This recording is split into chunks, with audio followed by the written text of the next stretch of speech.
Hello, my friends, and welcome back to my channel.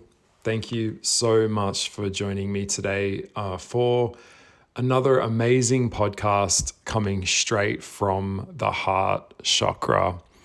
For those of you that are new to my channel, thank you for subscribing. If you are new, please consider subscribing and checking out my other videos. I do talk about a wide range of things from relationship advice, dealing with narcissists, astrology, and some heavier stuff as well. Anything to do with psychology and life, and spirituality. I'm all over it. So I decided to do a video today talking about the heart, why the heart matters, why it is important to be in the heart. Before I go on to this topic, I also want to clear the air, and that a lot of people know that at some point my channel probably will be censored. I know that my channel here probably won't last forever. As you know, we live in a very censorship-based society now, and if you share an opinion that is different to the mainstream opinion, you generally now become silenced or kind of blacklisted, whatever, shadow banned, whatever. I'm used to that, to be honest. That's just kind of me in general. But in terms of me talking about some recent topics, about me sharing my very strong views, very passionate views about the dysfunction of gay culture, and shared my views on woke culture. At some point, I'm pretty certain that this channel will be shut down and they will succeed in that. So I am absolutely against any of the LGBTQ plus ABC insert made up word, buzzword movement. I'm not a part of it. I find it spiritually filthy. I find it disgusting. I find it sickening. And words like that come to my mind. And I have been talking freely and openly about why.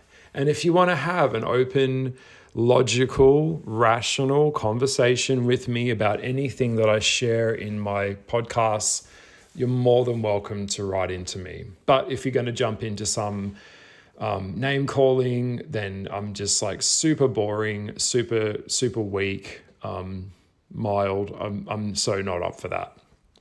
So that being said, thank you so much for tuning in. And I do trust and I do hope that people out there have some level of critical thinking left in their brain from all of the social media programming that we go through now, where we're kind of indoctrinated into cultures, we're force-fed narratives that we never question. Everything's sensationalized, everything's miniaturized, everything is trivialized. I also want to take a minute, just a quick second, to say, we're all watching with bated breath what is happening in Gaza, what is happening out there right now in the Middle East. I'm sending all my love, all my heart to anyone who is displaced. We're watching some really fucked up shit going on, and it's very difficult to ascertain what is true, what is real, what is really going on. When we see babies piled up, are they babies or are they dolls? Sometimes you just don't know. So it's just such a strange time. I did share part 1 of Understanding Lucifer.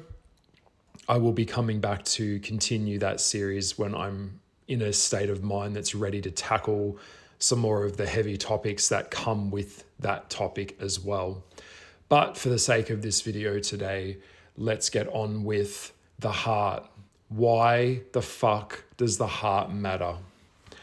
Okay, and so this is something that is really a theme this year in my life, is me coming back to myself and me really taking stock and evaluating everyone around me, friends, colleagues, whatever the fuck it might be. And you should be doing this too. We need to take stock. One of the things that I will say and I speak very bluntly here, so this is real talk. If you're not up for real talk, it's okay. Just, you can click away, find another channel. One of the things that I say is we shouldn't be having anyone around us that refuses or is incapable of taking any level of ownership for how they impact other people or how they make other people feel, how they make you feel. We should not be around individuals that hurt you, okay? Whether they're aware of it or not. If I've done something to upset someone, I want to make it right. I want to ask them, what did I do wrong? Can I help you? What is it that I have to do to make this okay for you? Okay, and one of the things that I'm noticing, and it's really, it's actually quite laughable, to be honest. Out of all the things that I could talk about and share with you in these podcasts from my head, that I'd even have to make a podcast with the topic of the heart. I mean, it's just laughable. I mean, if you can't see where we're going, how we're all becoming so fragmented from the heart, and we're living in this intellectualized or everything's kind of reductionary world now, I mean, where the fuck have you been? Where are you? What world, what planet are you on right now? I mean, it's fucking scary because it's just laughable. It's just so obvious that we're all moving into this fragmented way of being where we're not really present with each other. We're not really able to validate someone's feelings. We're not able to get our feelings validated by other people. So when you try and tell someone, how they impacted you or how they're kind of absent from you, the first thing you're probably going to get is them gaslighting you and telling you that it's all in your head, or telling you that you're overreacting, or trying to miniaturize how they're impacting you. It's deflection. This is a narcissistic approach to dealing with humans. And as we know, that's unworkable. And I've done enough videos on my channel here to explain narcissists, and I'll probably get onto this a little bit with you. But at this point in my life, I don't want to be around people that miniaturize my experience of them or want to minimize my heart or my feelings. Okay, because I'm really fucking sorry to tell you this, but a lot of people that you know are not really your friends. And even if they are in your family, so what? An asshole is an asshole. And we've kind of been grown up or programmed to believe that just because someone is born into your biological family, that they're allowed to just do whatever they want to you. They're allowed to treat you however the way that they want, and you're supposed to just nod your head and go, yes, you can. Well, I'm sorry to break it to you. It just doesn't work like that. How many times have you forgiven this person? How many times have you kept excusing their absence of their heart? How many times have you wished that they'd let you in, that they'd share something about themselves with you? I'm just so tired and fed up with it. And at this stage, moving into the next few years of my life and where humanity's going, I don't have time to play. I don't have time for it. If you've got walls up, and I've tried to try and get past those walls, at some point, fuck that. I'm not here to get past your walls. I let my walls down. I let you see the real me, not the version that you want to see, that I think you want to see, the real me, wounds and all, warts and all. That is the type of authenticity that I now not expect, but I demand as a bare minimum, that you have to have a range of access to your own internal system before I'd even let you take 1 foot into my life. And if you can't do that, if you're unwilling to go deep with me and have real, deep conversations that are encompassing about concepts beyond just the superficial shit, well, there is no place at my table for you. You're gone. And I'm going to have to let you go. With love, I let you go. I let you go. Most people are just happy living in this superficial life. And the moment that you start coming around them and you're starting to bring these bigger concepts and connections and go deep and show them their accountability of self, they get uncomfortable because they're not going to get serious about their feelings. They're not going to have open conversations with you. And a lot of them can't. They don't know how. They've got no idea. So what I'm saying is, at this point in my life, and I'm encouraging it now in your life, if you're listening to this and you're going, yep, totally get it, yep, understand. If someone doesn't like your feelings, then they don't like you. If someone is suppressing you and miniaturizing you and trivializing your emotions, like they're annoying or like they're in a condescending way, that you're supposed to miniaturize and shrink yourself down to fit the little box that they've put you in, that they're suppressing you in, they're suppressing your light. You are your fucking light. So I'm not taking shit from anyone anymore. I don't convince myself of anything. If you can't receive me, if you can't understand me, I can't be fucked with you. Bye, see ya. And it's not for me to, even having to explain this is insane. I'm not sticking around to be abused by people that are disconnected from themselves, aren't doing the work, and you putting up with people that do this to you, it's not healing.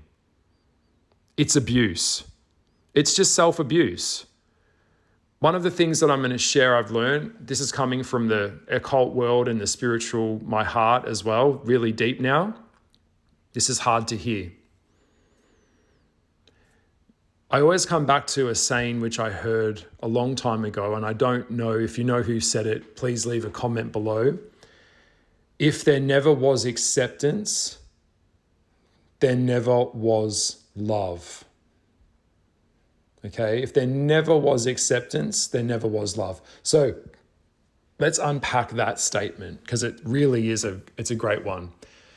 It would apply on so many levels. Obviously, the most obvious example I could give you would be, say, if you're a parent and you've got a gay daughter and you don't accept her being a lesbian, you don't accept her being what she is, and you want her to change to be something for you so it makes you feel comfortable, that's not love. That is hate. Okay, so that works both ways.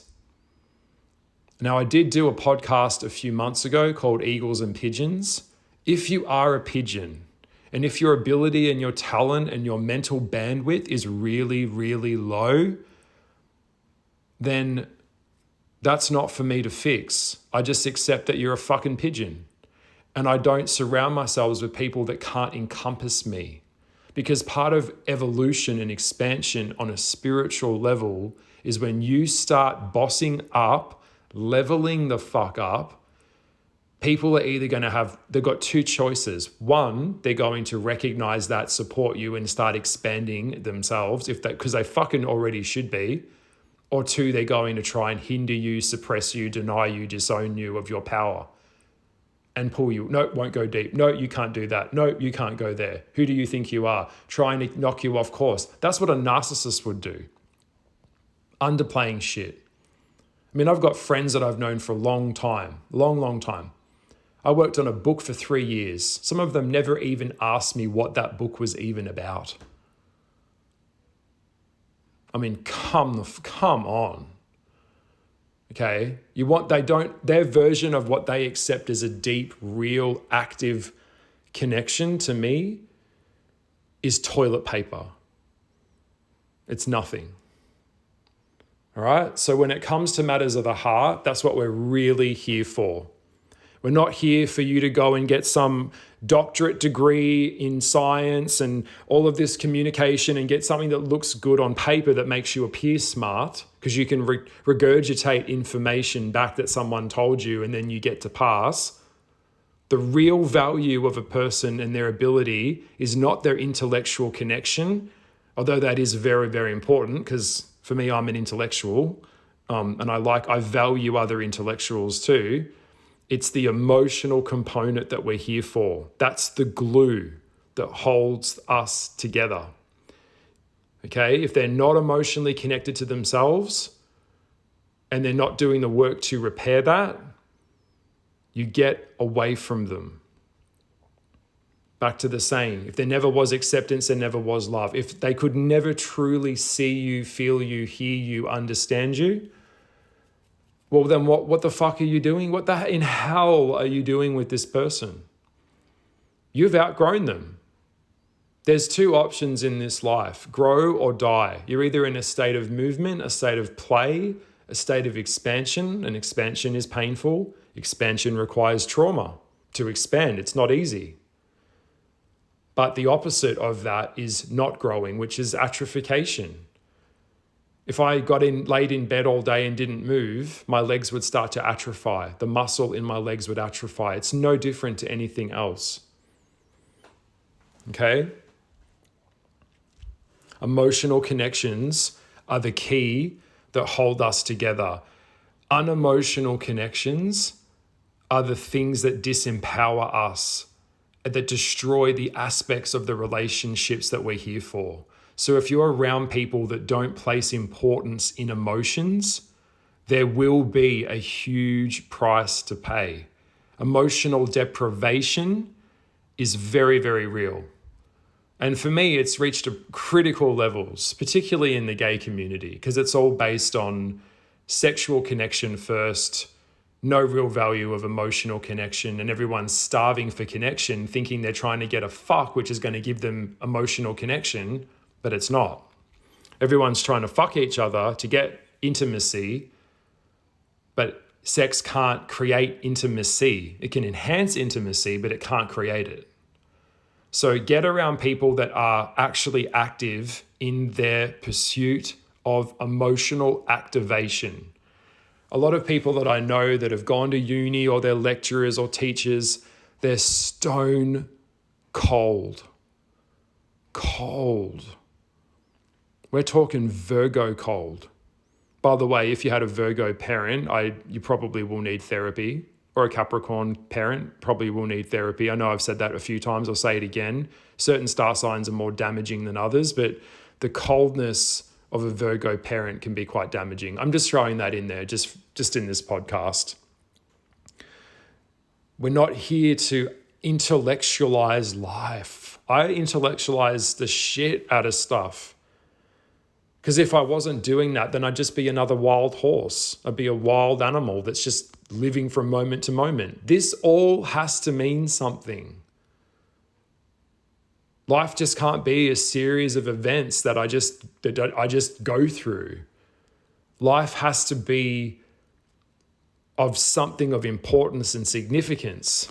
And the thing that I'm starting to understand is that, and we know that, and I was reading about this today. I like to explore and expand my horizons. I'm always looking for more information to kind of consume, or more information to help kind of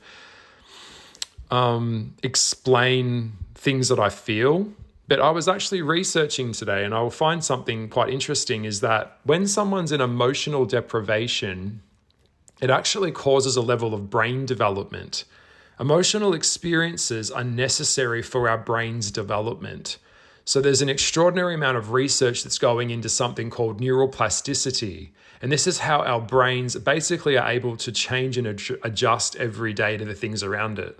So when it comes to therapy, coaching, improving ourselves, understanding ourselves, building a higher state of expression, when we're able to understand who we are authentically in a real powerful way, this is our brain growing and evolving and changing. and understanding itself, understanding others around it. This is a big deal.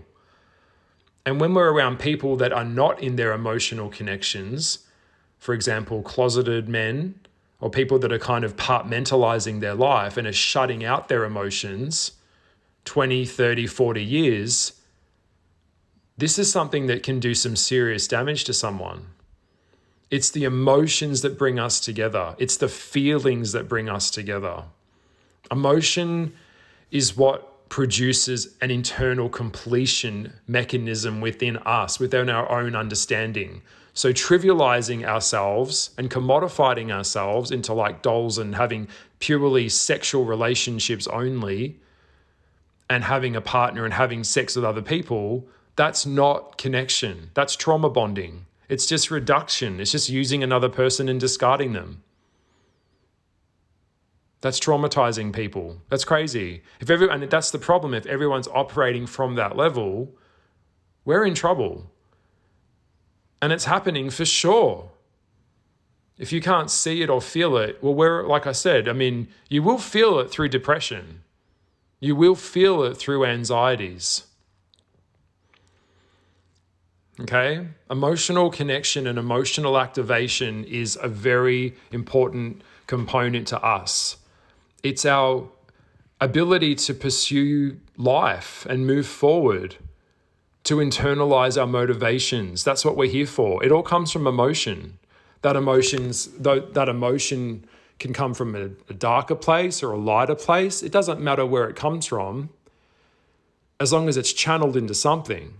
And that's connected to your passion. So you can develop your passion that drives us into our vision of our future. But when we see people that are just so, like, their brain has been so over stimulated that they're like numb. It's like wanking, pulling your dick all the time. After a while, the stimulation of your dick changes to your hand. It doesn't get stimulated by having sex with another person anymore. It's numb. You've overstimulated yourself on such a level that you can't, it's like the on and off button it's blurred, it's numb, it's dead. So you're in this kind of state of regression. So that's what I'm saying. When you're around people that are not connected to themselves in their emotional body, in the heart chakra, that's where Christ is. The Christ consciousness is in the heart. You're in a regressive state where your ability to understand yourself is not moving forward. It's not possible. It's moving backwards. And the more that I talk to people about this, and I've been trying to understand this, I see that there's a real difference. Like, a lot of people just aren't connected to themselves at all. They're just really kind of happy just to function in this superficial world of the superficial environment where everyone just reduces each other and then cuts off the connection as soon as it's convenient for them. And these environments can never yield anything, because that's not what a human being was developed for. It's authentic emotions and visions that drive us forward into the heart. If you want to start a business, if you want to change the world, if you want to do something that makes a fucking difference in your community, you can't do anything in your community because you're not even connected emotionally to yourself, to the community. It's not possible. We're all fragmented. You can't be a leader if you're not compassionate. You can't. You're going to be some geeky intellectual that... Are you fucking kidding yourself? Nothing can come from that. Nothing can yield from that. If you want to take it higher and further and deeper, you need to go deep. You need to do the shadow work. You need to look at the parts of you that need work. I do that every fucking day. What is it that I need to do? Am I being too hard? Am I being too soft? Am I over-intellectualizing? Am I not coming into my heart? These things go through my head vigorously to the point where it can be quite maddening. And then I've got to check that. That's how I know that I'm doing the work. One of the things that I'd like to share as well is that people don't remember us in a way that we think they do. People remember how we made them feel. the feeling that we brought to someone is what keeps them around. I did a podcast talking about it's all about how you make them feel.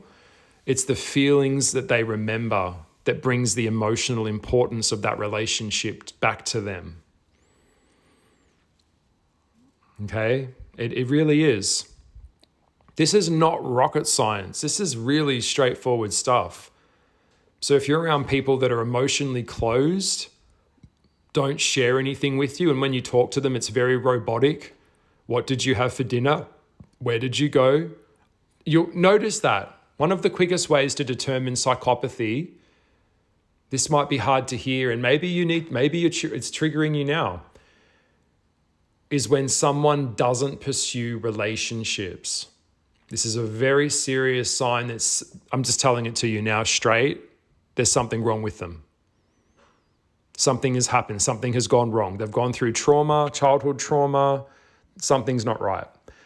The point of existence is existence exists. We're here for connection. That's what we're here for. So if someone is actively evading that or avoiding that, there will be a price to pay. Human touch and human connection is what we are programmed to do. This kind of everyone's detached from each other, living through their phone screens. It's like a fucking balloon. There's nothing tying that balloon down. So the balloon just kind of floats off into the ether. You know, we saw a lot of that coming out of the lockdown days when we were in the COVID days. And it didn't do any benefiting favors for anyone. Yeah? So ask yourself, are you emotionally open? When someone comes to you and you ask them, how are you feeling? That's what I'm always checking in with my friends. How are you feeling? That's the most important question that I can ask someone. How are you and how are you feeling? And now I'll give you a piece of advice. If they are going through something and you've got some advice for them and they're not in a place that is able to that can handle that you've got an answer for that, don't try and give them an answer. They're not in a state that will be able to handle that. What they want is for you to contain that information. Just listen to them, listening to them for as long as they need to. If you've got the time and the space and the energy for it and the bandwidth for that, say, I'm here, go, tell me. And I just listen. Because this validates them when they have a place for that to go. A lot of the time when you try and communicate with these narcissistic people, and I've had this, on a really big level, which I'm now moving away from, is that they'll never do that. In 2 seconds, the moment that you tell them how you're feeling, they will start raising their voice, changing the conversation, miniaturizing what you just said, intellectualizing what you just said, correcting what you just said so that they can assert themselves over you to control the narrative of the conversation in case you say something that they don't want to hear. They'll take it to a comical place. A lot of gay men do this. It's all like sex jokes. Everything's reduced to like a reductive joke. After a while, this gets really fucking tired. After a while, it takes a period of time where you can actually assess someone and say, I know you. I know you. But until we can do that, I can't know you until you show me who you really are. Relationships are a two-way street. You often find a lot of these narcissistic people or people that are on the Machiavellian scale of psychopathy, they want to know all about you. But the moment you ask them a question, they can't answer a simple question, or they deflect it into a rehearsed answer. You're not allowed to know anything about them. It's all a one-way street so that they can get information on you and control you. I've had a lot of this in my life. And when you actually get to a point, you might know someone for 15 years and you really don't even know who they are. You've got no idea. But in their mind, they think that they've provided you with some level of understanding where they think that that would suffice, that you would know who they are, and you've got not a clue who they are. What's their loves? What's their fears? What's their driving passions? They're just emotionally disconnected. It'll always be, back to my point before that I was making, and I know that I'm dropping a lot here, but bear with me.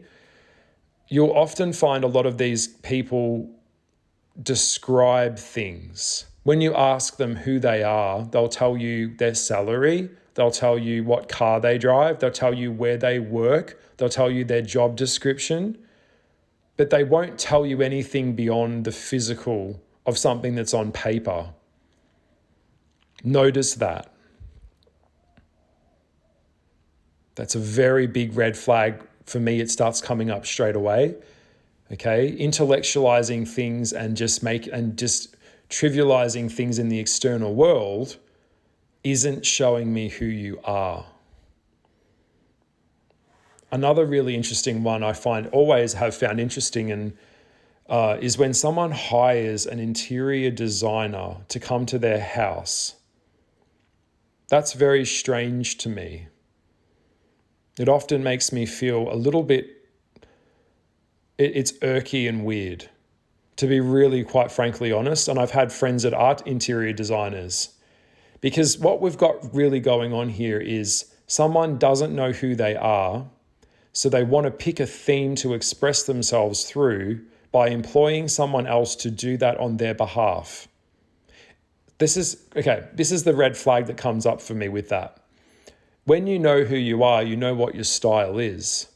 And if you're creating a home, and your home obviously reflects who you are in your choices of furniture, your choices of how you express yourself, that's something that comes from a place of just being truth and living authentically, because you're not putting on a performance in your own home for visitors to come and see some set up home that you've created that looks aesthetically pretty, like a magazine. You should be creating a home that's comfortable, that represents and showcases you in your own way. You might have help with buying things or attaining things, but not styling a whole house for your style. You should know that your own style is your style, because that's your emotional self. I hope that made sense. When someone's disconnected from their internal emotionality, or it's suppressed or hindered, or the developmental stages of that is hindered, you'll often see some kind of identity crisis. A lot of people that are in identity crises are in big trouble.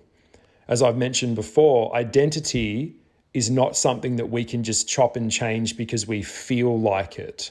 That's narcissism. I am a man. I am a biological man. I can chop my balls off and take some all of these medications, injectables, wear a wig, wear a dress. Will I ever be a female? Of course not. If I was female, then I wouldn't have to do that, would I? Checkmate. Get it? We are what we are. It's acceptance of what is and working through what we are. Not being in some kind of dysphoria place. Because when we don't have a strong foundation of an identity, there's nothing can build off that that's of strength. Nothing can come out of that. Nothing can be yielded out of that. I did mention in my Luciferic consciousness video, that's what Lucifer wants, confusion. Because you can't yield anything from confusion. You're confused. All right? So that being true, I'm being honest here, authentic relationships are very essential. It's like moving on a highway. I'll give you an example. Often I find myself, I'm in the fast lane. I'm moving really quick. I've got power. I've got momentum, right? And then I've got these other people in these other side lanes that are going really, really, really slow. They're driving, their whole life is in the fucking slow lane. And it's like really simple concepts are really hard for them to understand because they're not connected to their emotional self. They're in the slow lane. They're in this kind of de-evolved state, very primitive state. That's not the state you want to be in. It's not a powerful state to be in. It's actually, looking at it in a lot of ways, when people are indoctrinated into being disconnected from themselves, it's actually quite cruel. It's actually really cruel. I see a lot of pushing identities onto children is actually pure evil to try and confuse a child. That's insane. I know I'm getting a little bit off topic there, but I'm sorry. I'm being in the fast lane. I'm zooming straight past. Looking at someone who's emotionally connected to me in the next 5-10 years of my life, looking at them, it's so foreign to me because it's so stupid. And it's also it really makes me sad because it's like, if you can't get in your heart and you're confused where your heart lives, then you're going to be really fragmented from yourself, and then you're going to be fragmented from everyone else. You're probably going to be closeted, probably deceiving your wife, lying to everyone, lying to yourself, because you're not owning the truth within you. It's the narcissistic abuse that kills us. This narcissistic culture that kills us. And if you understand what narcissism really is, fundamentally, it's this kind of selfishness, and it's the absence of some kind of brain development, emotional development that just simply isn't there. In my definition, it's just like they just can't empathize. They can't produce emotional activation that's authentic. They can only emulate it like an actor, back to someone. It's not real. We all have to have the capability for emotional connection, and we can't make up or compensate with buying someone things so that they'll be our friend, or putting someone in debt to us so they could never leave us. That's just trapping someone. That's not love. The big one is, for me, and I know if you're listening, if you're listening to me now, hey, one of the things that you told me, my friend, I'm referring to my friend here in Texas, and he was talking to me a couple of months ago and just stood out in my mind really strong. He said, don't show me how much money you make. Don't show me the job description. Show me how you love. Oh, I got that. That's the thing. Show me how you love. This is kind of a huge deal. Because if you can't love, what good is money? What good is money? For real. The material world can't compensate for lack of emotional connection. When you're around someone and you know that there's got this really uptight feeling, they don't like being touched, and they're really defensive and really highly strung and overreactive to everything they can't control, and it's all very tense. It's fucked. Get away from them. Fuck them off. The best thing, get them a fucking therapist, get them a psychologist. Here's the number, give them a call. Until then, restriction of access to my life, denied, gone. That's how serious I get, and I'm getting aggressive with this because it's so true. That was just pure fire, what I just said there. That's how I feel. Because all they're going to do is suppress you. It's going to be toxic as hell. They're going to try and control you emotionally, and it just strips you down. It just wears down your potential. It just kills you. When they kill you, when you're emotionally divided from yourself and deprived for emotional connection, and even people that just are not pursuing love. I want as much love as I can get. I want the most love I can get. And I want to give love, but I don't want to be around people that don't know how to give love, won't give love, and I just can't do it anymore. I think something starts to happen in your brain when you get to around 40. I'm going to be 40 in 2 years, and by 40, I'd like to be married. I'd like to be in a real, active, serious relationship, and I'm just getting on with my life. And if I meet someone and they're not connected to themselves, I let them go. Yeah, it's just the truth. Because what's going on in your heart matters. The dynamics between us, the growth, the real richest growth that really happens isn't some pseudo-intellectual bullshit. It is the emotional connection on a spiritual level that brings us together. That is what we're here for. And if you've heard anything in this podcast, hear that, all right? I can't stress it enough. The heart chakra is oneness. The mind overthinking, over-intellectualizing. It's not where we should be. We need to be in the heart. What brings you your heart? What gets you in love? I can't answer that. But you want to be around people that enhance your completion.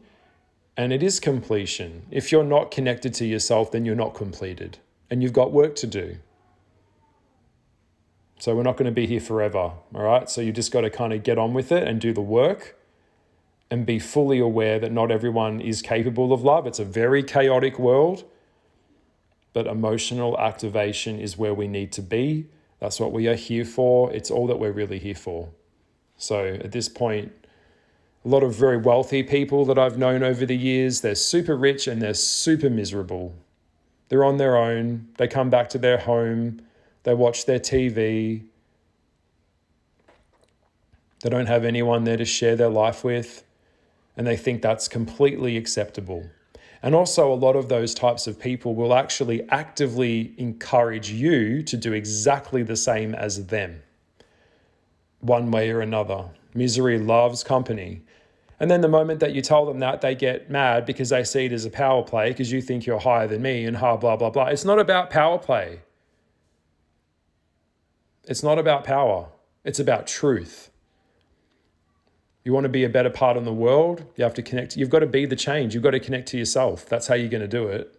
There's no other way to do it. Emotional deprivation takes us away from emotional activation. So as soon as we get there, and I'd rather you just get that now, because as soon as you do, you just start removing yourself, you start limiting your time with these people, and you basically, you have to value yourself enough to push them away and cut them off, because they don't deserve a place at your table, because they're not really there for you anyway. And you know that.